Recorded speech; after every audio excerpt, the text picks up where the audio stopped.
दिवसापूर्वी माननीय आयुक्त साहेबांनी आणि माननीय कलेक्टर सरांनी आणि माननीय SP सर असतील, CO मॅडम असतील यांना पूर्ण जिल्हा प्रशासनाद्वारे लोकांना सांगितण्यात आलं होतं की कोविडच्या केसेस वाढत आहेत आणि आपण आपली काळजी घ्यावी, आपण मास्क लावूनच फिरावे।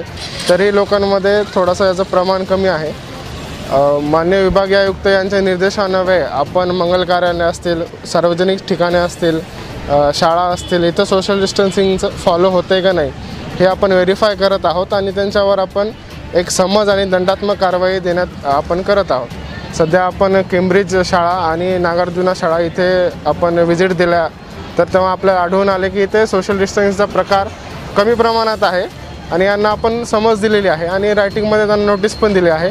यापुढे जर अशी घटना इथे घडली तर आपल्याला साथरोग प्रतिबंधक कायदा 1897 प्रमाणे 188 कलम 188 नुसार यांच्यावर कारवाई करावी लागेल आणि त्याच्यावर अजून आपण 15,000 रुपये दंड पण आपण वसूल करणार आहोत। तर माझं जिल्हा प्रशासनाद्वारे सर्वांना निवेदन आहे, सर्वांना एक सूचना आहे की आपण सोशल डिस्टन्सिंगचा वापर करा। SMS जे आपलं आहे, सॅनिटायझेशन वापर करा, मास्क वापर करा आणि सोशल डिस्टन्सिंग पाळा।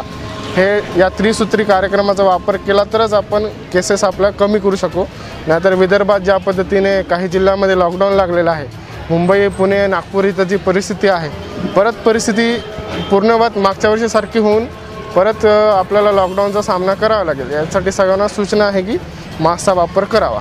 आज मान्य आयुक्त यांनी दिलेल्या आदेशानुसार लग्न समारंभामध्ये आम्ही अचानक भेट दिली असता अंबिका मंगल कार्यालय येथे असे निदर्शनास आलेले आहे की कोविड जे प्रोटोकॉल आहे त्याचं कोणत्याही प्रकारचे पालन होत नाही, म्हणून आम्ही ते आयोजकांवर आज फाईन इम्पोज केलेला आहे आणि जे मंगल कार्यालयाचे संचालक आहेत त्यांना पण आम्ही रायटिंगमध्ये नोटीस दिलेली आहे की यानंतर जर असे आढळून आल्यास त्यांच्यावर डिझास्टर ॲक्ट अनुसार गुन्हा दाखल करण्यात येईल।